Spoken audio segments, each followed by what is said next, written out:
We did it, y'all. We reached 1,000 subscribers. I just wanted to take a moment to express my heartfelt gratitude to all of you for helping us reach this amazing milestone of 1,000 subscribers. When we started this channel, we wanted to connect with incredible people like you. Each and every one of you has played a vital role in this journey for us, and we are truly thankful for your support, comments, subscriptions, and encouragement. We are excited about what the future holds, and I can't wait to share more insights and experiences that you all can relate to. So thank you once again for being a part of this channel. Here's to many more milestones together. Stay tuned because we're going to keep growing together. We wish you peace, blessings, and healing, and much love. When you catch yourself staring at the back of somebody's neck, like your crusty ass neck, you looking at their feet. Like, oh my God. You looking at little things and you get ignorant. That's when you know something ain't right. When you getting ignorant, when you look at different things about them, and oh God, that ain't funny, but damn. So it's like you can love somebody but not like them, and you can like somebody while not loving them.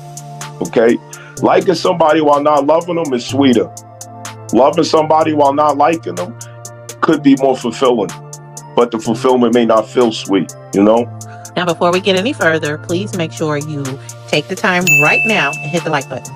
That's right. Hit the like button and subscribe. All right, let's get going. Today, we are going to talk about the role of separation, breaking up, relationships breaking up, divorces, marriages breaking up, how men and women handle it. Do we handle it the same or do we handle it different? There's different personal experiences with breaking up. Has anybody experienced a breakup or a divorce?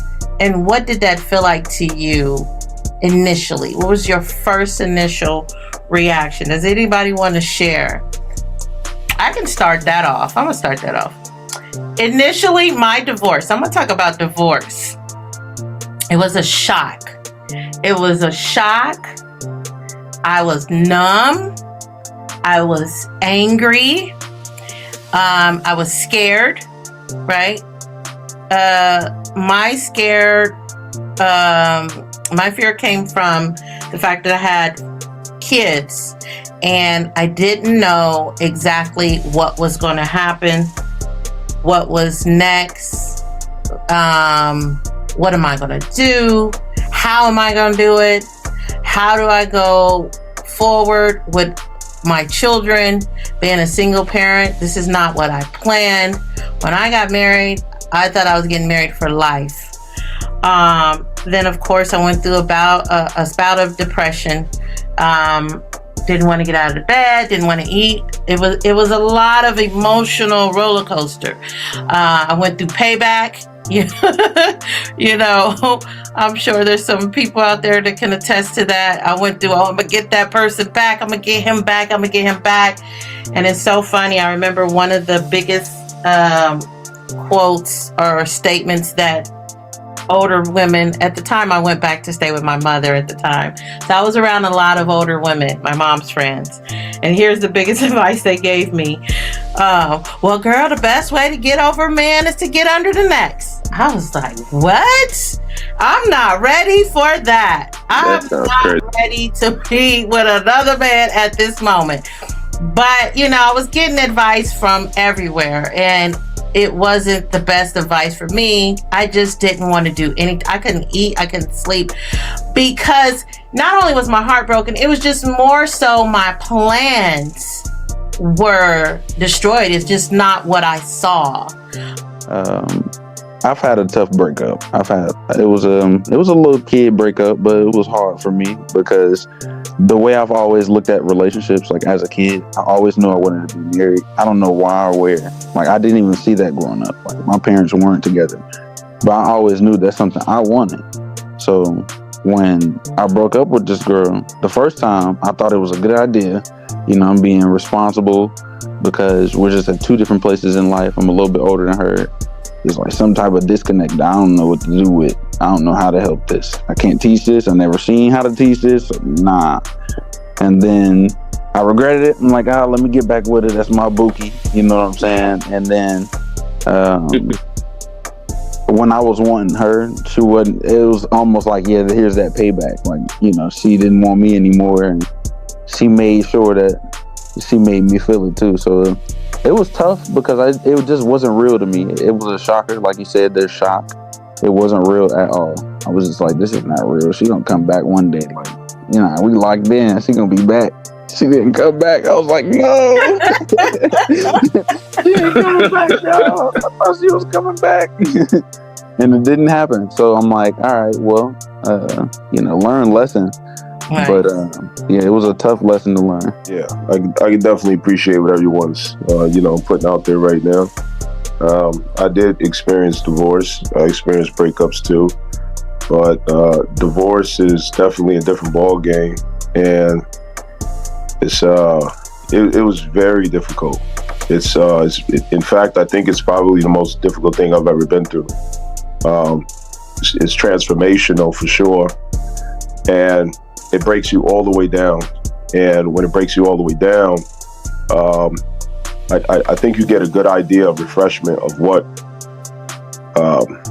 you really come to life with, what is everlasting and what is not, what has permanence and what doesn't, and it sobers you, basically. Well, for me at least, it got me sober, emotionally sober, for sure. After all of the cognitive dissonance and those different things. Felt much like an ego death. It takes a long time to overcome that shock, as it's a good common word that everybody's using. It takes a very long time, and I think it's possibly because it's really transformational what's taking place. So if you can embrace it, then you might come out wiser on the other end. It's strong. Yeah. Anybody else want to share what their personal experience was, what you felt like? Sure, I'll share. Thank you. No problem. I've been through a few breakups. I've been dumped, as people like to say. I've been dumped. I've done breaking up. And every experience I've had has been different. A lot of childish stuff, like, Will so eloquently said or stated, kitty breakups. I've had like little kitty breakups, through high school, and then, things changed when you get older, and you're more emotionally intelligent, and you're a little bit more aware of your feelings and what you want. The way that I took breakups was a lot different because, my wants changed. So I think like the first actual breakup that I had that kind of stuck with me was like, after you have a long relationship, and then it's just like, dang, like, well, what I'm gonna do now? Like, like you said, like plans, your plans kind of changed. You kind of go through, I went through a phase where I was kind of rediscovering myself because I was so young. And, I embraced the breakup after all the crying and the what I'm gonna do now and all the how could you do this to me, after all that. And they kind of go through a phase where it's like, okay, now what am I gonna do for myself? It kind of forces you into a little space of independency. That's what I experienced. It forced me into a place of independency where I was like, okay, well, I don't have my backbone. I don't have, the person who I leaned on anymore. So, well, let me just rely on myself. Let me just depend on myself and just focus on me and what my goals are, so that I'm not so caught up on this person because, we're not together anymore. It was kind of transformational in a sense after all the sad emotions. Right. New. Can you identify with that? A little bit. I think the biggest thing for me I guess, going through my quote unquote kiddie breakup. I've only had one, but I think I was just frustrated with myself was the main thing. It was just kind of like, how could you have let someone do this? I think looking back, I had noticed like all the signs, and I think then I noticed the signs, but I kind of like made excuses for that person. And I think it was just like frustration on like, you knew this was kind of going to happen. You kind of already knew you were going down this path, and then you're surprised when it happened. So I think that was just the main thing. It was just frustration. I didn't really go through anything with like looking at myself in some type of way or thinking I wasn't like, like I wasn't worth something or question myself. It was more just like a frustration of like, I knew I let this happen and I was frustrated on that. Yeah, I think that, oftentimes we can start to blame ourselves too. Well, there's various different common reasons for breakups. What do you believe are some of the most common reasons couples decide to break up or go through a divorce? New. Cheating. Cheating, for sure. That might be number one. I don't know. What was you saying, Bukola? I said that was a quick draw. She fast on the pistol. Her thumb was on the mute button. It was locked and loaded. Cheating is definitely could be probably number one. Anybody else? I would say finances. That's what I was gonna say. True. Different life paths. Yeah. Different life path. I think that moment when you disconnect mentally and it's like you love each other but don't like each other anymore. Yeah, Mo. Oh, Yep. That's a big one. Yeah. I would kind of say that like where y'all kind of break up a while before y'all officially break up. You like each other, but you falling out of love with each other. But, sometimes that could be temporary. Some relationships are up and down, and it has these emotional roller coasters. And one minute I love you, the next minute I can't stand the sight of you. But who's to say that the love is not going to come back around again? How long do you wait for that is a great question. But because I know in my marriage, I was married for 13, 14 years.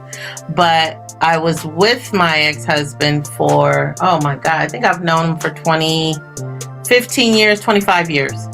And it was always this up and down. I like you, but I don't like you. We're best friends, and now we're enemies. And I had all of those emotions throughout the marriage. And, I don't know. It seemed like a lot of our elders, they go through that, but they continue to be ride or die until it just works, I don't think it's going to always be peaches and cream the entire time.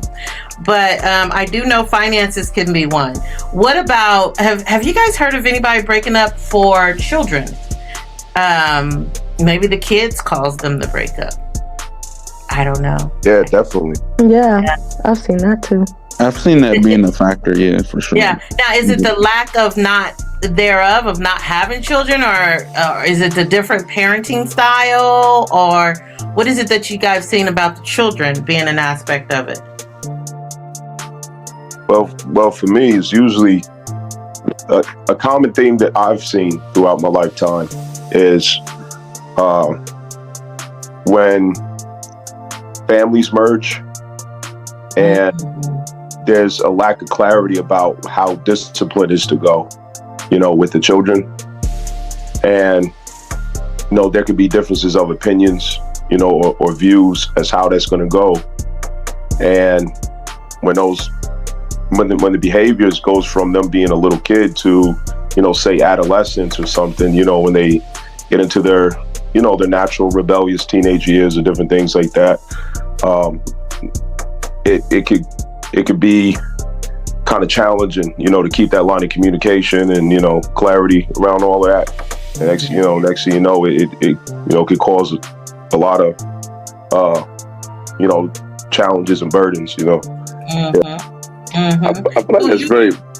You done had it lighten up. Who was that, Jeremiah? What? Yeah, no, I was going to say, I thought it's very important. I don't know why we blindly sometimes go into love and don't actually look at these qualities. I think the foundational qualities that we need to have in somebody. Because even just the fact, like what you mentioned about different values, how you believe in one thing and another person believes in another thing, you guys don't have a kid together. That's insane to me.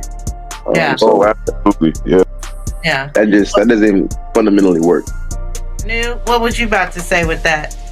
I was going to say another one with the kid thing is just the thing, I think, especially more recent times of even if you want to have kids or not, I've seen couples who like love each other so much, but one person might want kids and may want kids then and there, and one person might not even be sure if they want kids or like want them like anytime soon. So I've seen couples break up over just, the discussion of even having kids.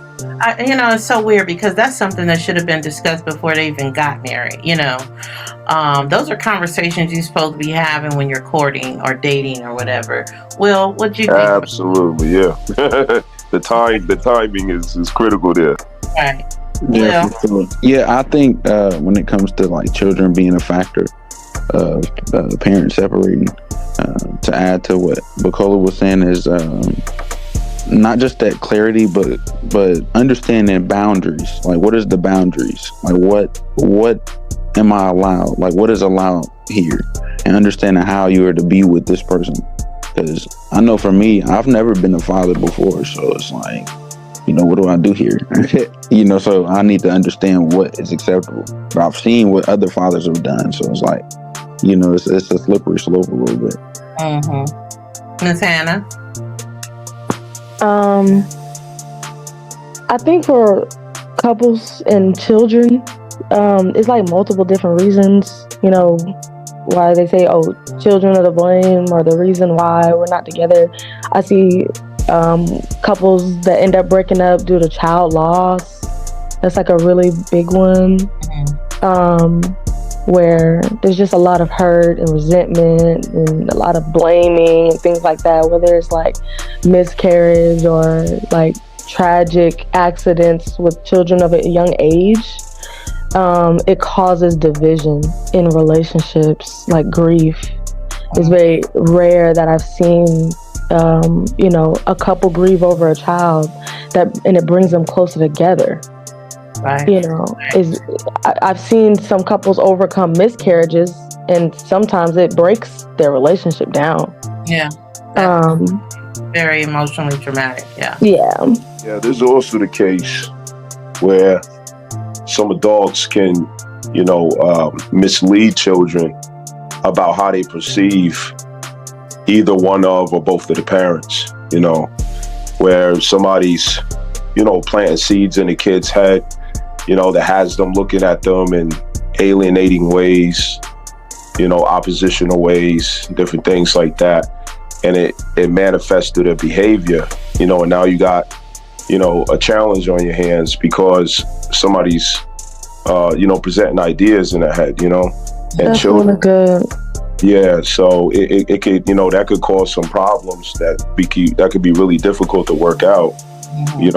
Because children, they don't know any better, but sometimes adults can be messy and, create that situation.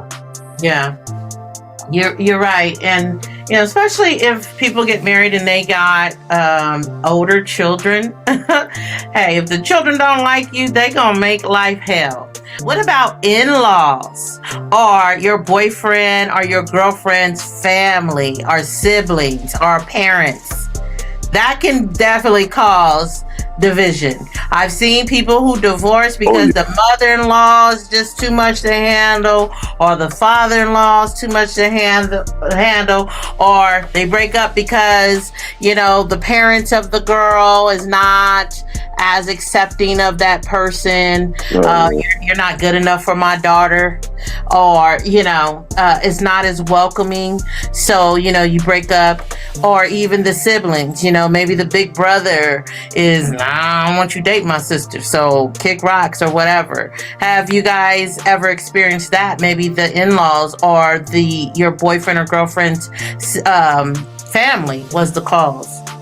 Or her best friend with a short ponytail. Right. Right. Or the Always best got friends. something to Listen, say. A let's talk about hater. family and friends. Let's definitely say that. Oh my God, the friends Speak is on that. one. I can speak on that one. Yes, ma'am. There's something in psychology called emotional incest. And I think that there's a lot of moms who are like kind of guilty of that, where I don't know if you guys have ever seen it. Have you ever seen a mom with a son and she says things like, I'll never approve of any woman because she can't take my place. Yes. You know, it's almost like she has some kind of mental relationship with her son. Yeah, as if he's son her husband. Yeah, a son husband. And it's That's in those kind of situations, it's kind of hard to enter a man like that, his life, because of that like dynamic. Halim, you awfully quiet over there. I'm gonna call you out. No, I was just about to speak up about this one. Yeah. So yeah, my actually first relationship ended because of, I believe, the parents. So they was full Hispanic, and they were not just like, your regular Hispanics. They was full bred Mexicans, eat, breathe, and whatnot. And I believe that I do believe that the parents were slightly racist towards me. You could tell like sometimes they was trying to force to include me, I guess, or try to force to show their daughter that they like me a little bit. But deep down you can just tell, like, just certain looks. I remember one time it was the mother's birthday and I came over and brought her flowers and like a gift and whatnot, and it's just like, oh thanks, and she just took it and set it down, and that was it.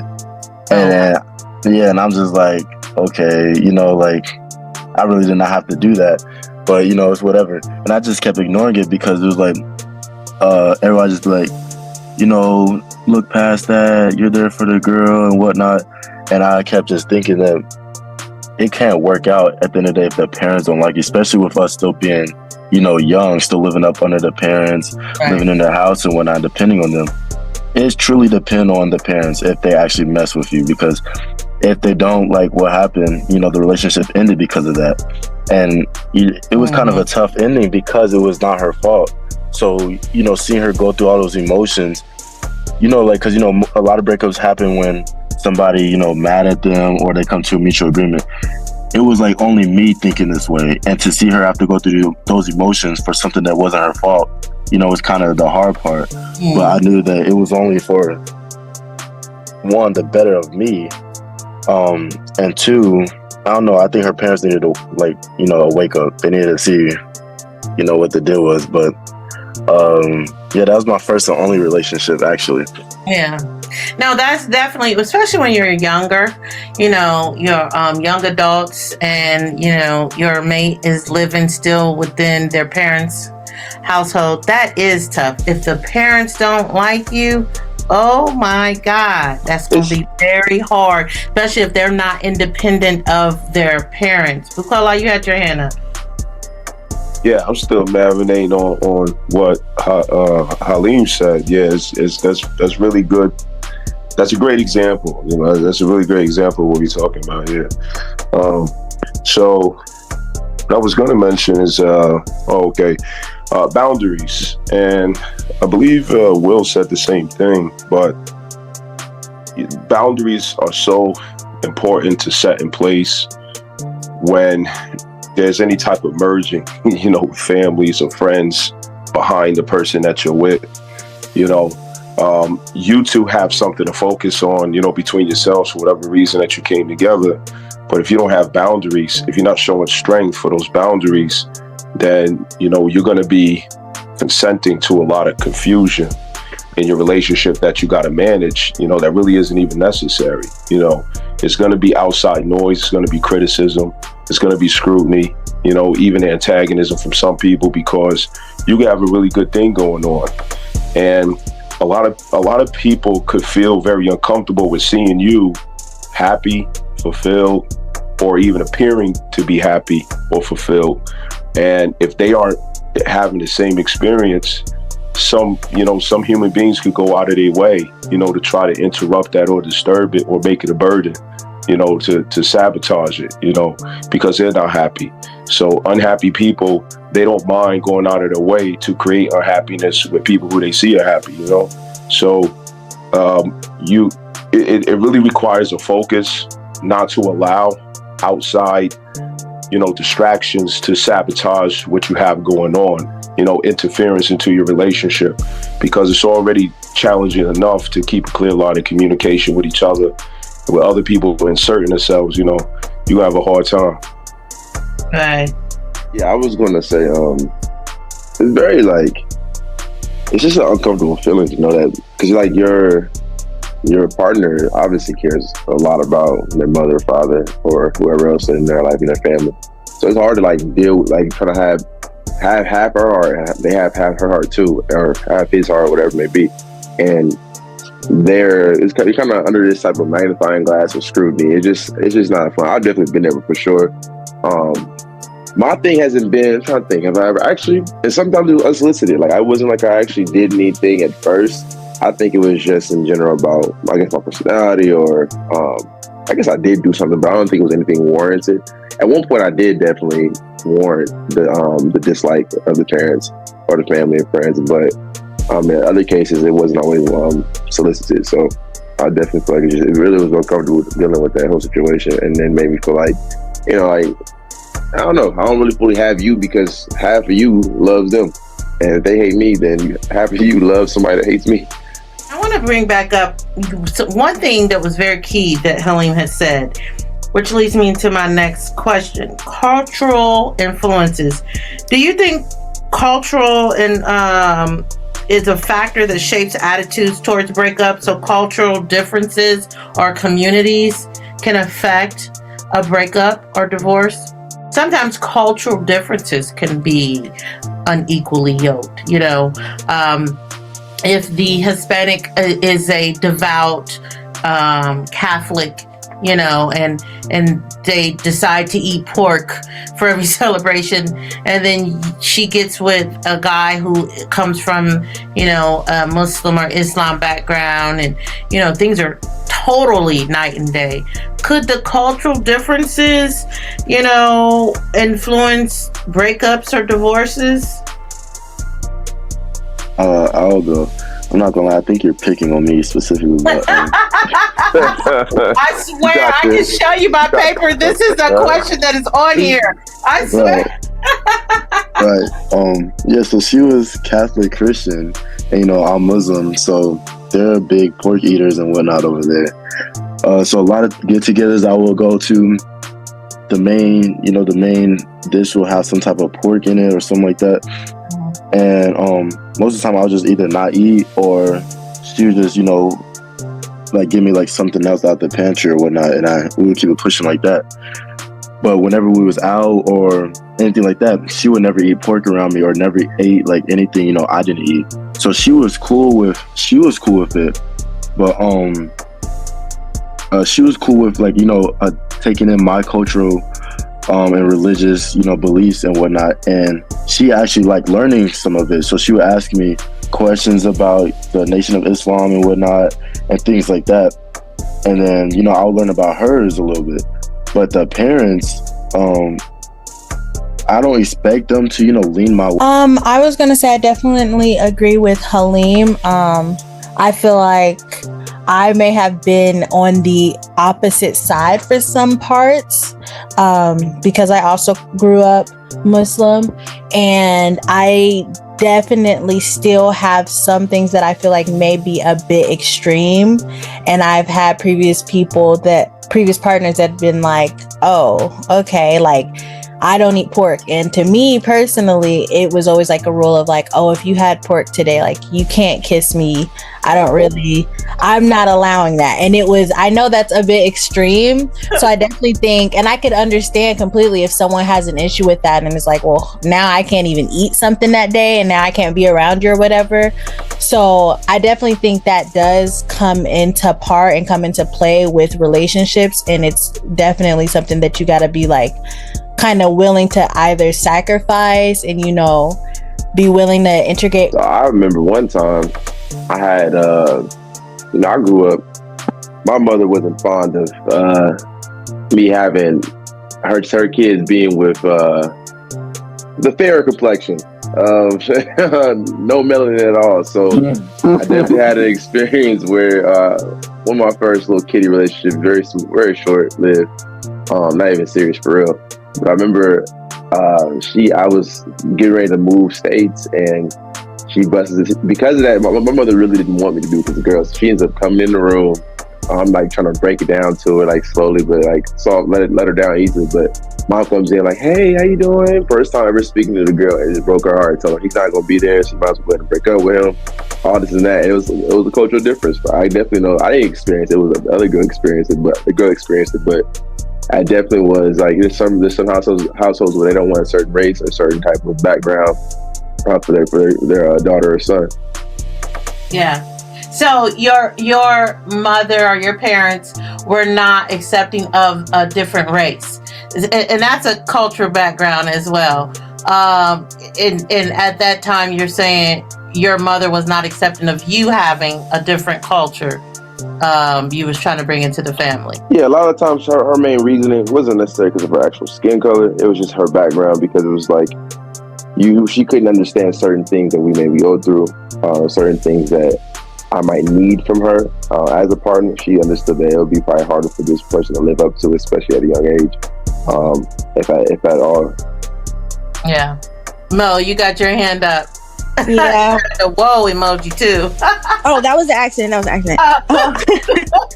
No, but I was gonna add that yes, sometimes culture influences divorce, as in getting divorced, but also sometimes culture influences staying together.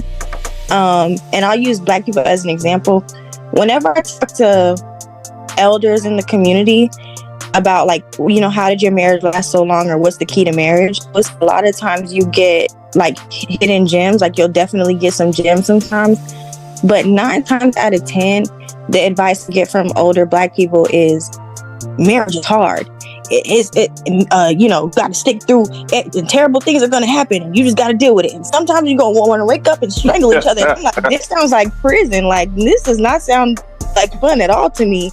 But I think culturally, there's just like a theme of stick through it no matter what. So I think also sometimes it can prevent divorce. You're right. Anybody else?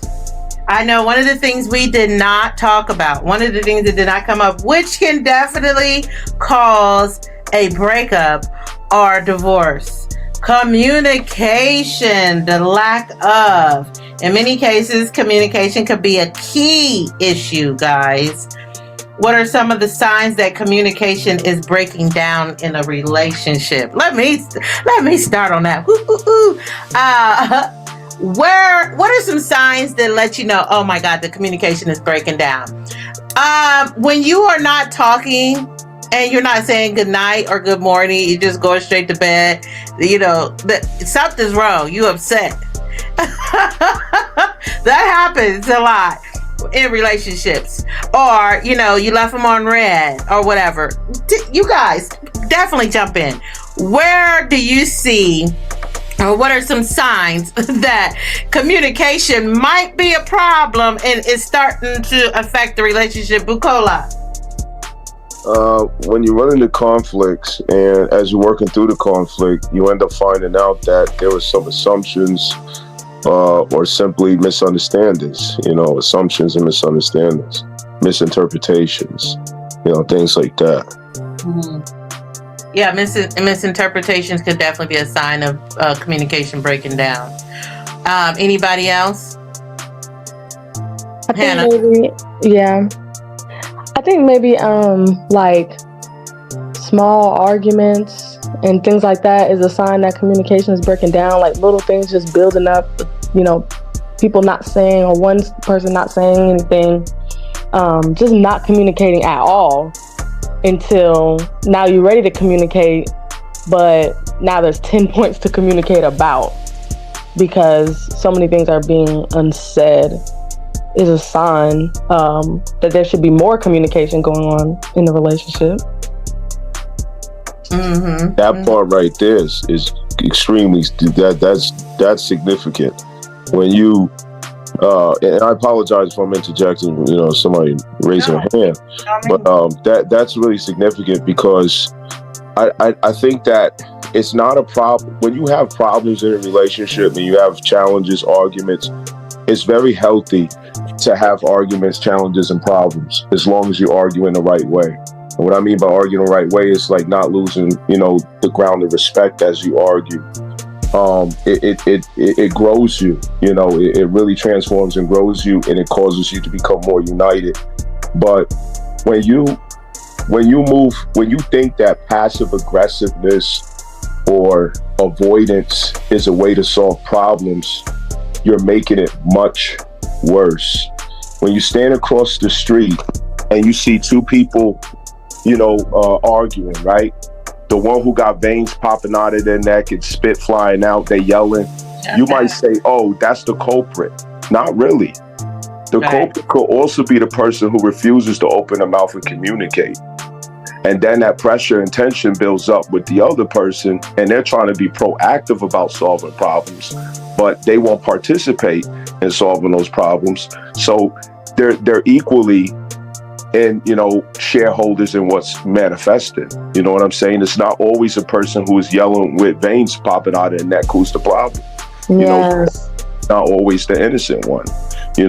So when you have issues and you refuse to address it, nip it in the bud, bring it up in a civilized fashion, with sensitivity, understanding, empathy, compassion, understanding, then when things build up and you collect unresolved issues, you are just chipping away at your relationship. I mean, you got corrosion and rust, and the bottom's gonna fall out sooner or later. You have to address those as they come. It don't mean that you gotta bring it up right at the ice cream shop, you know what I'm saying? Or when you're, out in public, the right time, right place, but you don't avoid. Avoidance is a cancer to your line of communication. And you want to address things as they come up. And Prophet Muhammad, may peace be upon him, once said, a believer is one who is safe from the hand and tongue of another. That small advice brought me through a lot in all of my relationships in life. It's very simple, but it's heavy to show up for. Can I guarantee that this person is safe from my tongue and safe from my hand, no matter what or how frustrating the situation is? You know what I mean? But yes. Yeah. That's serious. That's deep. And we got a lot of questions. I'm gonna keep going through some. What do you think? What do you guys think are some red flags in a relationship that might indicate that a breakup is imminent? That's definitely gonna happen. So I think a big one is kind of like how Mo was saying, is when you do kind of just notice that you don't like that person anymore. It could be the smallest things that get on your nerves. They can just be breathing too hard and you're upset and you're like, I think then it's like, after so long, if that keeps going, I feel like then it's like, okay, y'all either need to have a conversation or it has to be the end, because it's like you don't even like them as a person anymore, but you're forcing it. And I know in my past relationship, that kind of happened maybe a few weeks before we broke up. And it was like we were doing all the responsibilities that we had kind of established as we were together when we actually did like each other. Right? If that was every time we hung out, he would walk me to my car or whatever the case may be, or I'd text him after his practice and stuff. But it was like, oh, you had fun at practice? Okay, good. Like, it was just, we were doing because we felt like that was the responsibility, but it wasn't like we wanted to do it. I truly didn't care if he had a fun time at practice or anything like that. And I think at that point in time, in my head, it was like, maybe give it another week. Maybe next week we might have a good week. But it's like, no, once it starts getting to the point where their existence bothers you, that's definitely a conversation or something you guys got to separate or something like that. You're right. Jeremiah. Oh, man. I had it. I started laughing listening to her. What are some of the signs that let you know Oh. that a breakup or divorce is imminent? Got you. When something I used to always do, you ain't really let me do it no more. Like you started your tone different. Like, what you mean I can't fart no more? Like, Oh, what? no, I'm just saying, like, why? Like, you ain't never really get upset before, or now everything like kind of what New said, everything about me starting to annoy you, and that's kind of crazy. Like, I peep tone, I check the temp, I see the temperature, I'm like, hold on, it seemed like you ain't messing with me no more. Like, I used to be able to do this, I used to be able to do that. You used to joke around with me, and now it's like you a little cold to me. So that's definitely, I'm like, once you start showing me you don't really feel the same way about me. I mean, there's a conversation, but I feel like I'm ready to just check out. Not check out, but like fall back, because it's like I'm not about to be chase after you the more as you're walking away from me. Yeah. And New kind of said it and put it in perspective. When Shivery is gone, you know, he's not opening the door for you. She ain't asking how your day is anymore. Them are some signs. Wouldn't you agree, Hannah? Oh yeah, definitely. I look at all of those things as like just distance. Like that's one of the red flags is distance first. You know, we're not doing the same things anymore. We don't go out together on dates anymore. You know, we're not as affectionate with each other. You know, all those signs of distance. Communication is short. That's also a red flag in communication. And the reasons why people divorce, typically there may be signs, like there may be red flags before, you know, leading up to those things, like communication, finances, and cheating. Like all of those things leave little droppings, little red flags, you know, before they actually come to a full head. Like, you know, we're not so together in our finances anymore, or, you know, usually what I've seen is there's usually one person in a relationship that's more financially spearheaded than the other, or maybe they're both financially spearheaded, or whatever the case may be. But, you know, people start to, I've always heard in my family or people in general say, you know, always keep your little stash away money, your little just in case money, set away to the side in case something happens, you know. And it's like this idea of, you know, just in case your relationship doesn't work, you have money set to the side to lean back on, you know, as a just in case safety net type of thing. That's a red flag in a relationship. That's a red flag. Like, yeah. Yeah. William? Oh yeah, that's a red flag. That's a big red flag right there. Like, you hiding money from me? Oh my God! Give me some, dang. Give me $1 too. I'd cry. Is that what you were gonna say was some red flag? No, that's not what I was gonna say. Is red flags. I think everybody's pretty much covered most things as far as red flags go. Like communication is a big one. Like, you need to be able to effectively communicate. So if every time we address a problem, or not even like a problem, like something small, like a situation, like, hey, I want to talk about something. Oh, I don't want to talk. Like, that's weird. You know, it's like, that's a red flag. Or again, like infidelity, like extramarital relationships, like people together and they, you know, they just together, they're just there, just living together, but they doing their own thing. I think that's a little bit weird, and that's a red flag too. So like, we probably shouldn't continue this up. You go your way, I go mine. That's a big red flag to me. Absolutely. Bukola, what do you got to say? Yeah, yo, I don't know if y'all heard of Sugar Free, right? He's a rapper out of The Sugar Free. out of California. You know what I mean? Yeah. So you praying to God behind my back? Hey, that's crazy. You pray to God behind my back. I think I'd have had thoughts like that before. You gonna pray without me, good? Yeah. That's what came to mind, you know, while we talking about this. I'm talking to myself. But yo, as I think when you catch yourself staring at the back of somebody's neck, like your crusty ass neck, you know what I'm saying? You looking at their feet like that. Oh my God. You looking at little things and you get ignorant. That's when you know something ain't right. When you getting ignorant, when you look at different things about them, you know. And Oh God, it ain't funny, but damn. So it's like, you know, you could love somebody but not like them, and you could like somebody while not loving them. Okay, liking somebody while not loving them is sweeter. Loving somebody while not like, so Hey, say that again. Say that again. like somebody without loving them is sweeter. Loving somebody without liking them is more fulfilling, but it may not be as sweet, you know.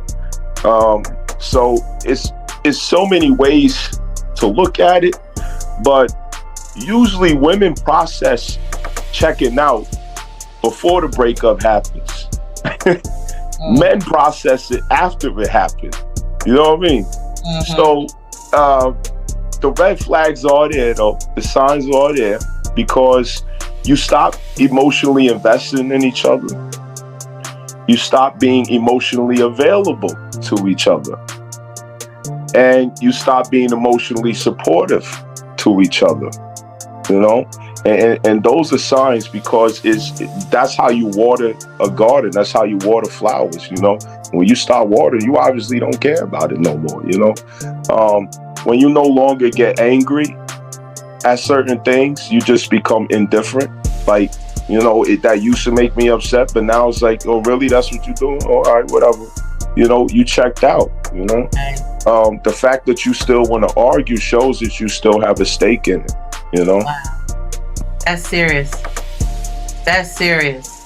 Because if she ain't arguing, she ain't fighting, you want to go out with your boys? Okay. Yeah, she already gone. Like R. Kelly said, when a woman's fed up, yeah, you know. Ain't nothing you could do about it. Ain't nothing you could do about it. So in saying all of that, do you guys think that counseling, they have couples counseling, you know, things like that? People could go to their pastors or their ministers, you know. That's up. Do you guys think that counseling is effective and can help to prevent a breakup or divorce? New? I think, and I feel like this is going to be kind of going against what I'm supposed to believe in since I am a psych major, but I don't think it would work. I feel like maybe marriage, I guess, because there's so many other factors that like are now involved in it, especially if you have kids and stuff. Then I think maybe couple counseling can work for like people who are married. But I think with someone who's just, you know, you're just dating them,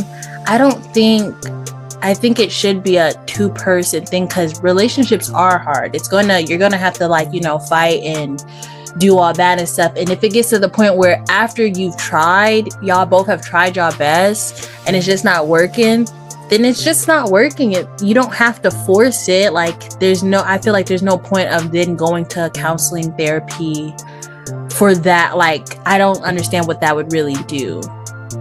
Anna, what would you say on that?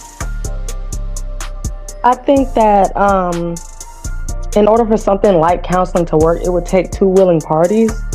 But then again, if two people are willing to move forward in a relationship and, you know, consider reconciliation first, you know, before just breaking up, because that's basically what counseling is. It's like reconciliation. Like, let's just try to work through it. You know, and a lot of instances I've seen where one person will recommend counseling and the other person will be like, oh, okay, let's try it. You know, maybe not as willing as the other person. And at that point, I don't think that there's a necessity behind that. But if two people are willing to move forward in a relationship, I don't think counseling is even really necessary because of how intimate a relationship really is. And just so many outsiders looking in on a relationship can be a little bit more problematic sometimes. But I think that counseling could work. I think it definitely depends on the couple and the knowledge they have. If they have any like people of wisdom that can help to lead and guide them, a relationship and beliefs definitely helps support that too. But if a couple specifically needs guidance because they need practical things to do to resolve certain issues, you know, in their relationship, then counseling could be beneficial.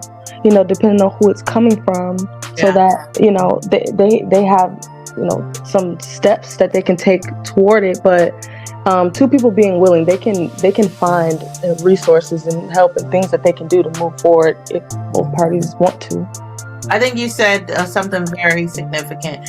Counseling, depending on who it comes from, doesn't necessarily have to be the quote unquote professional that our society say of therapists or psychiatrists or psychologists or what have you, even pastors, ministers.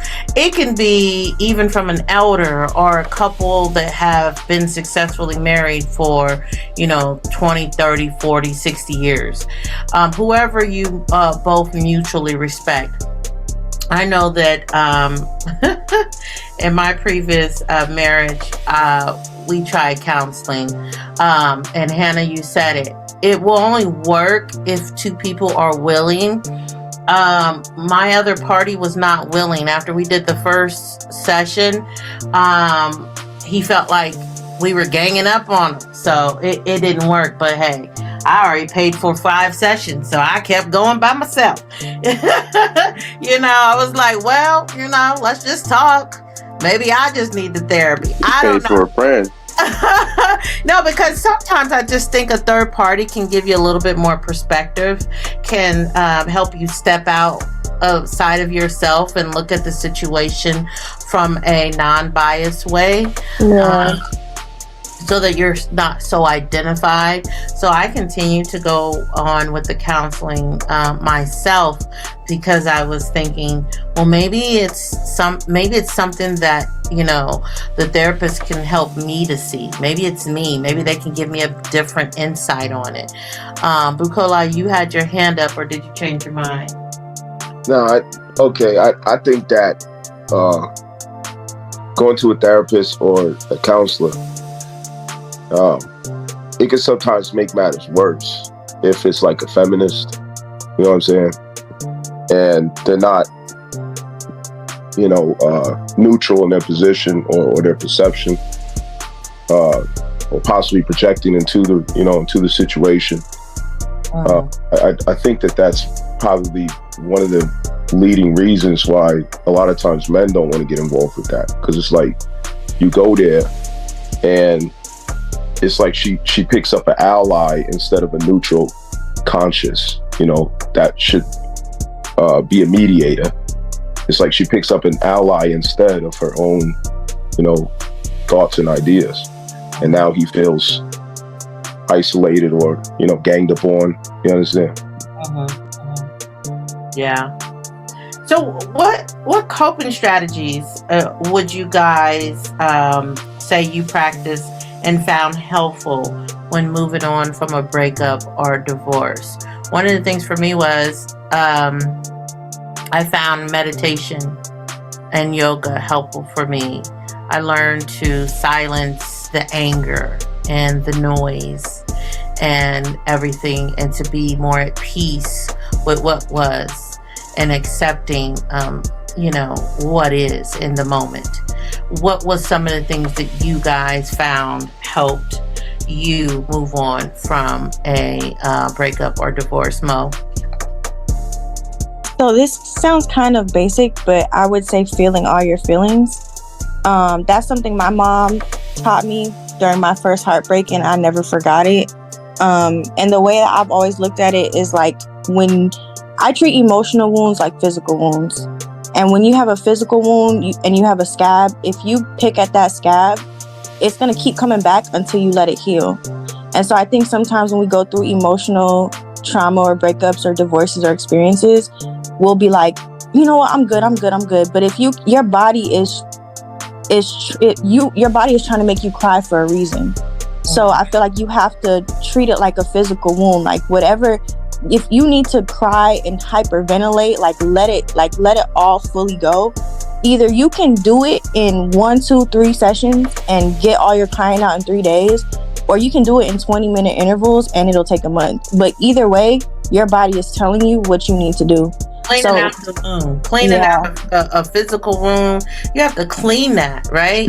In order for that to heal correctly without getting infected. So that's what you're basically that's kind of what I'm saying. I think a big one is talking about it. I think and this can be in so many different ways. Rather if it's to your friends. I know sometimes you might talk about it so much to your friends that your friends are like, oh my God, you're still talking about it.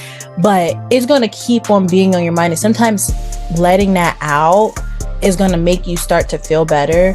And I feel like rather if it's you talking about it, to your friends, or you just put up your camera and talk about it to your camera, talking about it to yourself. I have so many videos of myself just driving maybe to work, and I set up my camera. I'm just like, I feel like, or journaling, I feel like letting that out and letting that down, kind of like what Mo was saying, will start to help you feel better. It won't be so trapped in your mind, whatever you're feeling, those thoughts. And I feel like just letting that out and letting what you have to say, regardless of how many times you have to do it, will help you to eventually start to move on. And then it's to the point where you don't even need to talk about it anymore. Bukola? Yeah, I really like this feedback that everybody's giving. All of these are such healthy ways, to really deal with it, especially feeling every feeling, if I said that the right way. That's something I really believe in strongly, is that whatever emotions have to pass through you, you should allow, I allow it to pass through. I give it permission to pass through without rejecting it, resisting it, or not consenting it to just go through me, and acknowledging it. How does this feel? Why do you feel like that? Without necessarily labeling it, just allowing it pass. But other than that, what I do is I indulge and obsess in spiritual information about whatever that pain is. Whatever the pain is, I eventually identify it. And once I identify it, I will indulge in spiritual information. I will go to scripture, I will go to Quran, I will go to Bible, I will go whatever I have to or whatever I can and indulge in spiritual information about it. And that's where I get my empowerment back, right there. And it accelerates the healing for me, it neutralizes the pain for me. And on top of that, working out, hitting the gym, I think that's a great way, to transmute, that type of burden. So yeah. Yeah. I wanna ask Salim, because I know he said he's had one relationship, and he's also pretty young too. I want to know what something he does. What helped him get to that situation, that breakup. It's gonna kind of be different from what a lot of y'all been saying. Well, this is you, brother. I know. Exactly. That's what I wanted to know. I haven't cried yet. I'm not gonna lie. I haven't cried. I haven't really felt some sort of way. It's hard because then people be like, so you didn't really, like her, love her, and whatnot.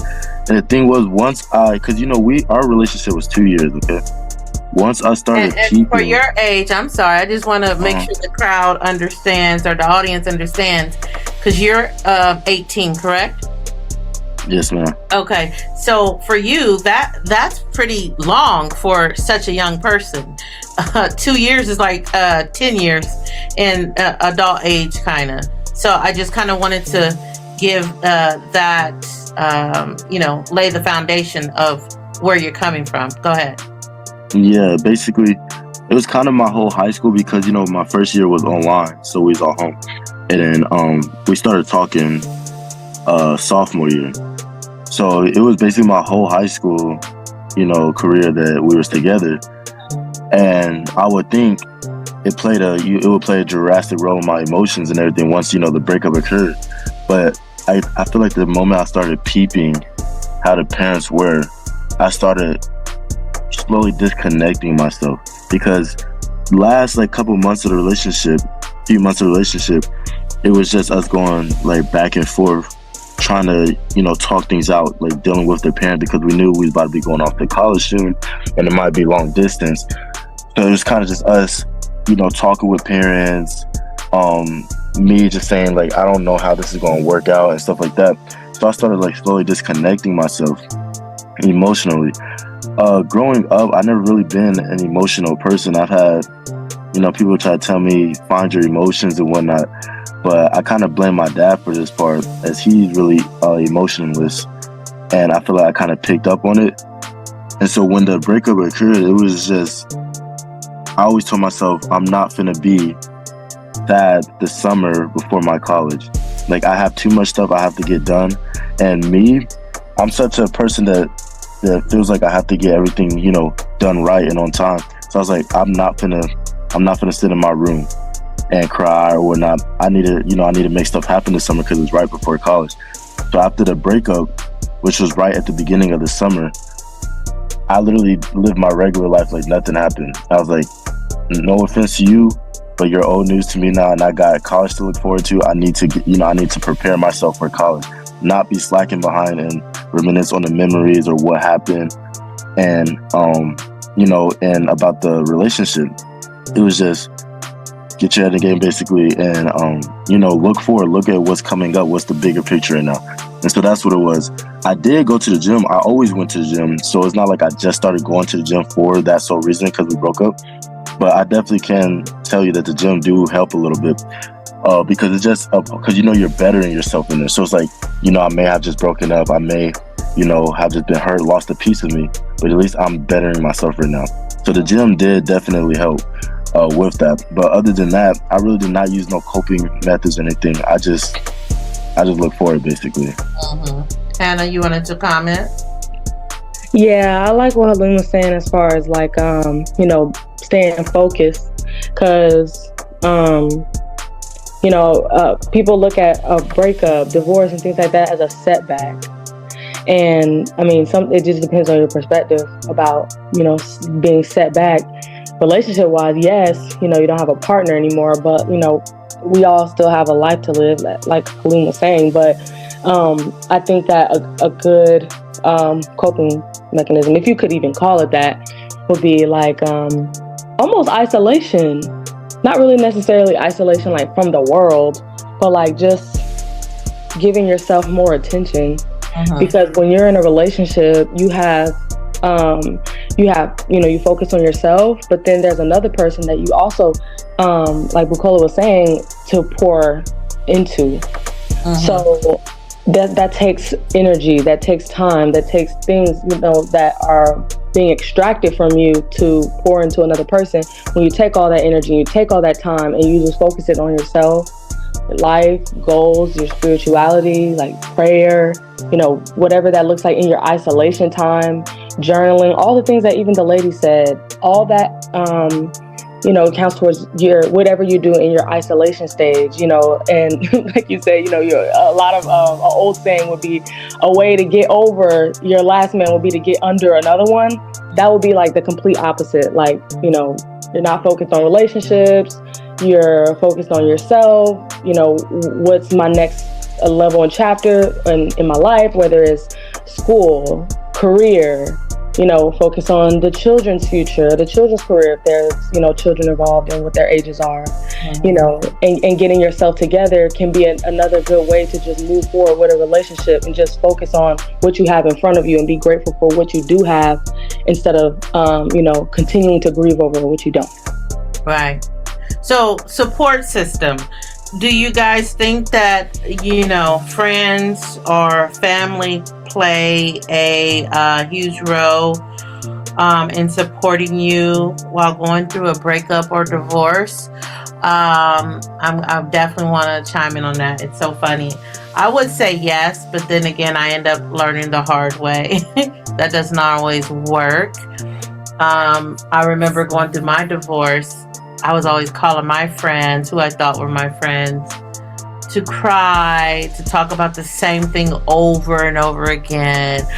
Girl, I don't know why he would do this to me, doing all that. And eventually, after like the first week or so, my friends like stop answering the phone. And I was like, well, where's my friends at?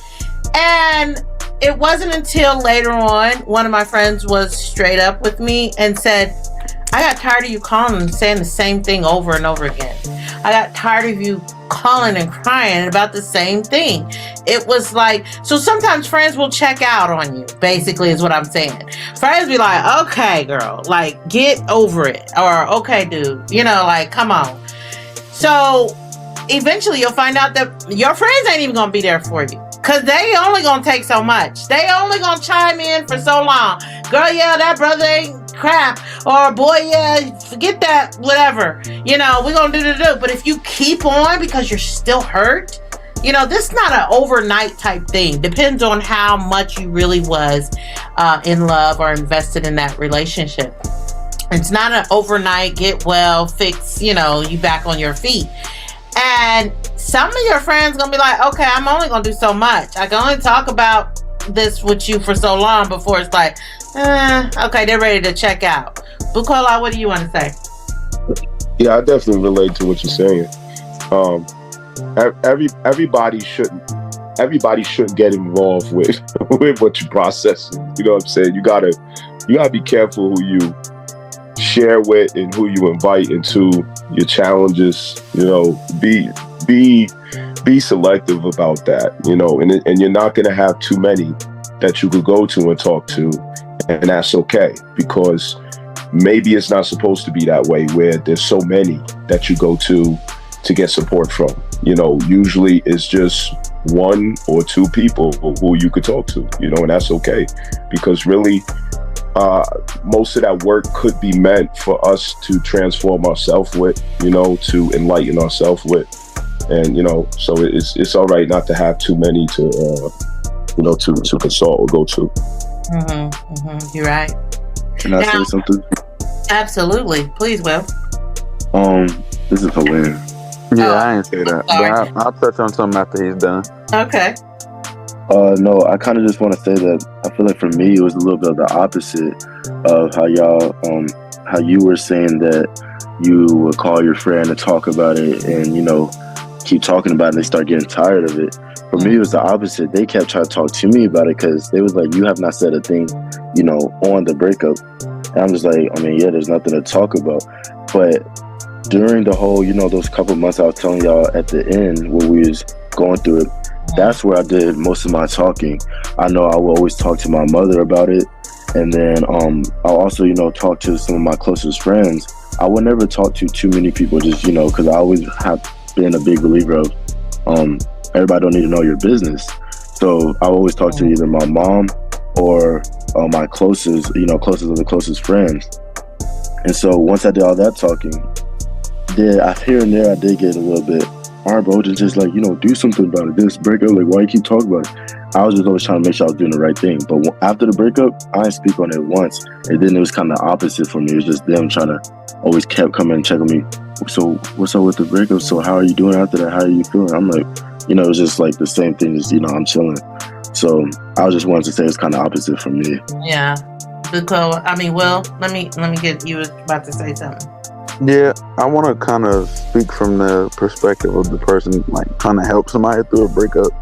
Like, it's tough because, you know, when you have someone kind of relying on you as their source of whatever, like, you know, advice or whatever, it's difficult. It's a difficult position because that person most likely is really vulnerable, and you know, and most times they don't even know how to fully explain what they got going on because they're still going through it. It's like we all been talking about that shock. They're still in shock, and I don't know how to necessarily empathize with that or to be able to stay through that, because, you know, I am one of those people that I'm not currently going through that. So I know I've been there, but because I am not currently going through it, it's like, it's difficult. And I have like multiple people that call me in my life that want to talk about they problems in their relationships. It's just like, I don't know how to always be there for them. Sometimes I can help because I can speak from my own experience. Other times I've noticed it's difficult to kind of coach some of those people. Bukola, did you want to answer on that? Well, no, but now yes. Since he said, you know, since he just explained the point that he explained, what I learned about that is I learned that I had to identify whether or not the conversation is venting or problem solving, venting or troubleshooting. Okay. So for me, I have to identify that, because if I don't, then I may spend what I don't have. And what I mean is like, your energy, your emotional capacity is, is just like a credit card. It's just like money. It's currency. And you always want to be aware of, what you're spending and what you have, against what you have, so that you don't put yourself in deficit, because to be there for somebody while they're dumping, emotionally dumping or venting, you have to have the capacity to do that. And you have to be an emotional surplus to be able to do that. If you're not an emotional surplus, they're going to drain you. And there's nothing wrong with clarifying that you're not in position to, receive venting at this time. I'm not in position, to have a venting, situation right now, but I'd love to help you troubleshoot this. And that will help the other person understand, okay, you're not going to vent to me, you're not going to pour out to me, but we can try to solve a problem. And this may sound a little, confusing, but what I mean by that is sometimes we just want to pour out. We want to just let it out, through complaining or, talking about it, getting the emotional load off of us and dumping it on somebody, whatever. But we don't necessarily want to solve the problem. But when we get to a point where we actually want advice, insight, constructive criticism, things like that, that's a different position than dumping. And I need you to be clear before we go forward. What is this platform that we open up for ourselves right now? Okay, we on the phone or we're in person. Do you want me to just listen, or do you want me to help you to maybe have some insight? You can ask the person. I just want you to listen. Okay, if you're available for it, say yes. If you're not, say no. And you're not wrong, because everybody can't afford that at any moment of cost. It's like me coming up to you, say, yo, give me $500. You might have, you might not. You know what I'm saying? You can't ask somebody right on the spot, yo, give me $500 at the time that you want it. You have to give me $500 when you're in position to give me $500. You know what I'm saying? And so with troubleshooting is different. You got to hold all that emotional baggage back, and you need to get into a space where, okay, what's the problem?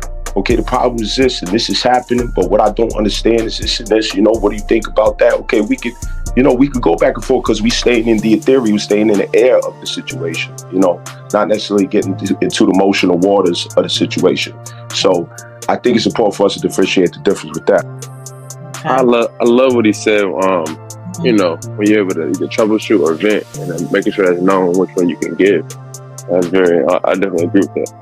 Yeah. I would want to ask though, like, when do you put yourself in a position where you're like, all right, I'm like, or how do you identify that you are willing to let someone vent? Because I feel like venting, it can be healthy, but yeah, like you might not be in a position to do so, to be willing to let someone, like trauma dump on you. Yeah. So like I was saying, that's usually when you have an emotional surplus. You can afford to do that, because when somebody dumps, it's putting a load on your emotional capacity, and you have to be able to afford to do that. It's like you making a purchase on behalf of this person. It's like you helping this person to pay a debt. You know what I'm saying? You helping this person to fit the bill. They got a $700 bill and they only got $300, and they come to you dumping so that you could, make up the $400. So you got to know what capacity you have. So if you got other things in your personal life going on that's, consuming the emotional load or capacity that you have, and you want a tight emotional budget, you understand at the time, you can't afford that. How you gonna show up for your kids when they need you emotionally? How you gonna show up for your wife when she needs you emotionally? How you gonna pull through, your career, whatever else that needs your emotional capacity? So if we're spending recklessly our emotional capacity, we're gonna come up short, bankrupt in areas that are our personal priority. Yeah, energy. That made perfect sense. And I want to, for the sake of time, I want to get ready to kind of wrap up. So I do have about maybe 2 or 3 more questions. But it's just, oh my God, this was so good. It might need to be part 2. Moving on. What is some, and just, let's just say maybe 1 to a few words, okay? Advice would you give to someone struggling to move on after a breakup or a divorce? My advice would be love on yourself. Love on yourself. What other advice would we give someone who's struggling to move on? I would say trust the process, and also lean on your faith with God, your relationship with God, really. Oh, good. I love that. Bukola? I would say, take care of yourself, mentally, physically, emotionally, work out. Don't get stagnant, sitting around, eating jelly donuts and cheesecake, you know what I mean? Trying to pick yourself up by eating food and stuff like that, DoorDash and all that, stay in a healthy place, improve yourself, get better, already went over a few words, but like I was saying before too, indulging in spiritual information about what you're going through. Mm-hmm. Anybody else? Yeah, I would say take your time. Don't rush anything. Mm-hmm. Don't try to get into the next thing. Don't try to feel like you got to overcompensate for things you feel like you lack, because there's commonly a feeling of lack whenever you come out of a relationship, from my personal experience. So just take your time. Don't rush anything in any area or aspect in your life. You're right. Now, I want you guys to just answer this yes or no. How important is forgiveness for yourself or the other person important in order for you to move on? Yes. Yeah, for sure. Absolutely. The most important. Emphatic. Yeah, for sure. No. Is forgiveness important for yourself or the other person to move on? For yourself, 110%. All right. What about the other person? That's more of, people got more years ahead. I'm still learning that lesson myself. Bukola, you had No, yeah, I said emphatically, yes. Forgiveness. Emphatically, how important is forgiveness when moving on? Okay, and so I'm going to do, this is my second to the last question. I have 2 more. This is my second one to the last question. Now, everybody's going to come off of mute. We did this the last time with the ladies, and I found this to be very fun. You're just going to say yes or no. That's it. Yes or no. Come off of mute. I'm going to ask you a question, and I'm going to list a few things, and I want you to say yes or no to it. Okay? Off of mute. Jeremiah off mute. Will off mute. Halim off mute. Jeremiah? Thanks. Is this worth a breakup or a divorce? A breakup or a divorce? Oh, you dead wrong. Is it worth it? Cheating. Would you break up or divorce? Yes. Cheating. Break up, divorce. Divorce. Just say yes or no. Yes. Would you break Yeah. up? Yes. What kind of Yes. cheating? He's talking about what kind of cheating? Physical cheating. Physical cheating. Yeah, I guess so. Okay. Let me keep going. They stole money. Yes. Yes. Yes. Definitely, yeah. Get out of there. Yeah. You're out of here, man. Stole money. Okay. Could've just asked me. They don't want to work. Yes. No. Yeah. Said no. It depends. Yeah, it It depends. depends. I said no. I like that. It depends. Yeah. I'm gonna come back Don't to want to you. work. Lee. Their parents or their siblings move in. No. Yeah. No. Me too. divorce. It No. depends. I No. could work. It depends. I've seen it happen though. Yeah, I've seen it happen. But that's not the only factor. It's not the only thing. Right. Yeah. But Okay. I've seen it where that's their reasoning. Their reason is like, oh, when the mama moved in, it was over. Yeah, with. start taking over. Okay. Yeah. They can't have kids. Can't have No. Oh, that's not a reason to divorce. Is it worth it? No. They went broke. They had to file bankruptcy. No. I could deal with that. No. I could deal with that. Who said I could go with that? Is it yes or no? No, oh, my bad. Yeah. Nah, no divorce. Yeah, nah. Okay. They become an alcoholic or Pookie, a drug addict. Yes. Well, no. Like, we know what drug it is. Drug addict, it depends on what kind of drug. We can figure it out. We can get some help. No. Sure, we can get some Nah. maybe. Nah. If you don't want no help, if you don't want no help Maybe now, it's not then- an option, Bacola. It's not an option. Nah, I mean, if it's methamphetamine, you know what I'm saying, or crack cocaine, You love her, hey, Bacola. You love her. I gotta drop you off. Love you know what I'm comes saying? involved. Yeah, that's Drop you definitely off. worth the divorce. It's worth it though. It's definitely worth it. But I would. Y'all not standing Look. fucking with them. Oh, I ain't saying this for me, baby. mental illness. No. No. No. I can do Okay. that. They become a gambler. Yes. Give all your family, all y'all life savings, everything. Yes. Oh, Yes. no. Wait, what'd you say? Yeah, It's out of there. Divorce. Yeah, It's a it's gambler. worth it. After that, Yes. we lost everything. All right. Jeez, out of here. Okay. Religious differences. Yes. No. No. No. Yes. He's out of here. No. Wow. She wasn't even. She wasn't Shouldn't you even know there. about it before you I didn't married? even- She wasn't even here. No. We never got together. No, but Oh, you don't know God? Bye. no. Here's the difference. No, listen. Here's the difference. I'm gonna give on that personal really quick. My uncle and my aunt have been married for like 30 something years over, and all of a sudden she became a Jehovah's Witness, and he did not get on board with that. They live kind of like a different spiritual life, but they're still together. You know what I'm saying? So that doesn't always have to be the case of separating. They have became addicted to social media or porn. Yes. Yeah. No.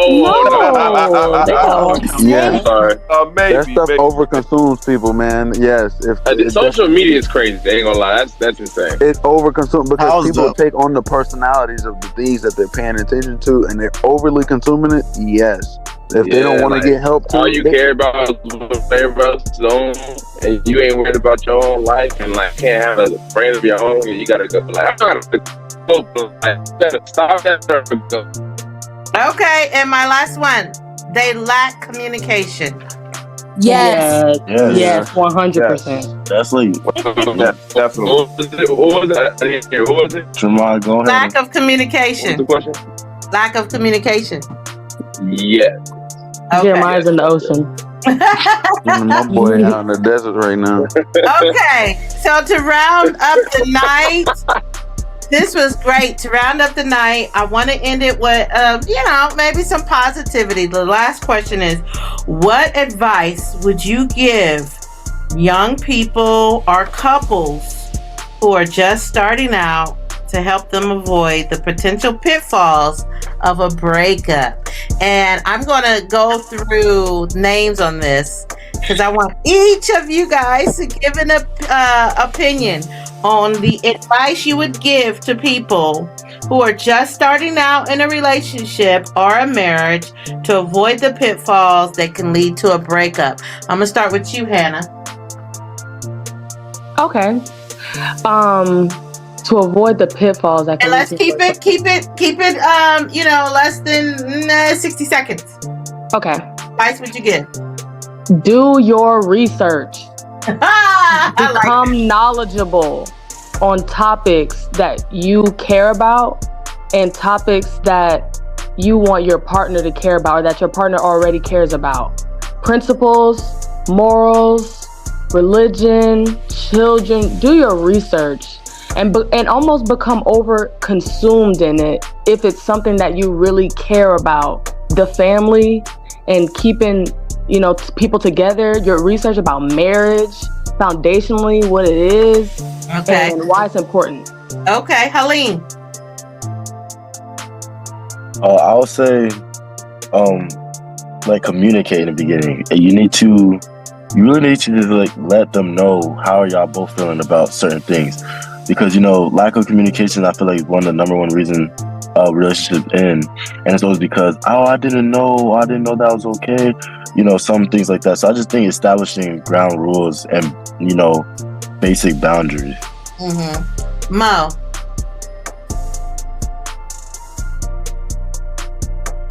Sorry. I would say that each person in the relationship needs to pour into themselves individually. And that if you become codependent and you don't have your own hobbies and friends, and you don't like nourish your own personal community, then you can lose yourself in the relationship, and it can spark like jealousy and communication issues, and like you can start to feel distant when you see your partner doing their own thing or having their own friends. So it just helps to pour into yourself. Will. Yeah. Can you ask one more time? What advice would you give people who are just starting out in a relationship to help them to avoid the pitfalls of a breakup or divorce? I would say affection. Affection has to be one of those things that has to be displayed within the relationship in order to keep y'all at least liking each other. I would say to be affectionate with each other, even if it's just like a hug or a kiss or just any of those light gestures of affection in the very beginning and throughout is very important, because it could break the ice of difficult things. New. Trust yourself, and just trust yourself. Never doubt yourself. Trust your gut. Jeremiah. I would say definitely most important. Well, make sure you guys are pouring into yourselves for sure. Don't try to become codependent. Try to make sure you still have an identity outside of the relationship. And then also, I would say, in that foundation of that, you guys are a team, and it's not you versus the other. You and the person, you and your partner versus the problem or the issue, or whatever, and anything that comes up. So yeah. Shannon. I would say.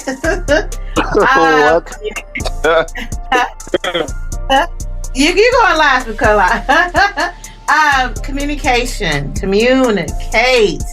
That is the biggest thing. Communicate and communication is two ways. Is speaking as well as listening. Okay? Listening. Try your best to understand. Okay? Pull yourself outside of the situation and look at it from a unbiased third-party perspective and try to understand. So communication and being understanding would be my recommendation.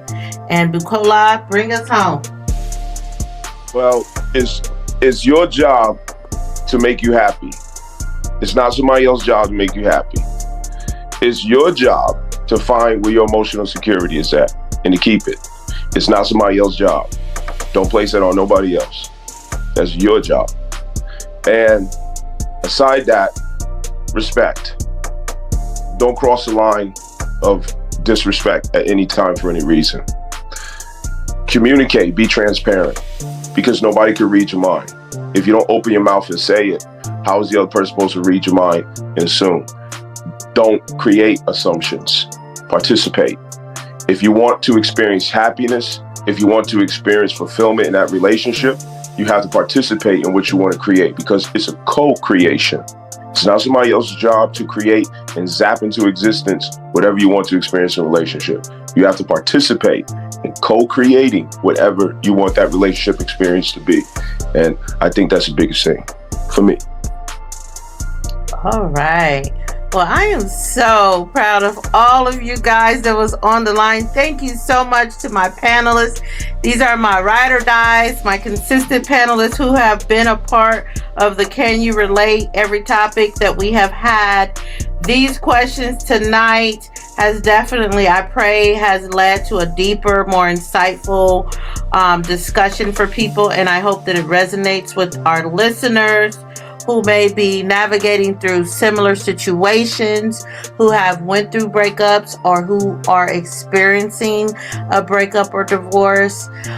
We just send you guys all positive energy and prayers for you to, maybe you can get it right. And if you can't, or if you realize it just ain't it, to move on and give you the strength to move on and get it right next time. Thank you, guys. I just want to say, did you just hit 1,000 subscribers? And we just hit 1,000. Congratulations. So thank you guys. Absolutely. Thank you guys for, being loyal, being committed. We thank you. Make sure you continue to share the information. What can help you can help many others. Definitely like. We have to become a part of this algorithm. So it takes for you guys to like and to comment. Put some comments in the comment section. Let's have an open discussion. And if there's anything you guys want us to talk about, your panelists want to talk about, please put it in the comment box. We love to talk, as you guys can tell from this evening. We love to chat. We love to talk about things. We want to know if you can relate. Maybe we can relate. Maybe you can relate. So let's get it out there, put it out there, and communicate. Thank you guys so much for showing up again. Have an awesome, the views, thoughts, and opinions day. expressed by guests on this podcast are solely those of the guests and do not necessarily reflect the views, opinions, and positions of Shannon P., the host, and the business associated with this podcast. Shannon P. and the Can You Relate podcast crew are not responsible for any statements made by guests and do not endorse any opinions shared unless explicitly stated.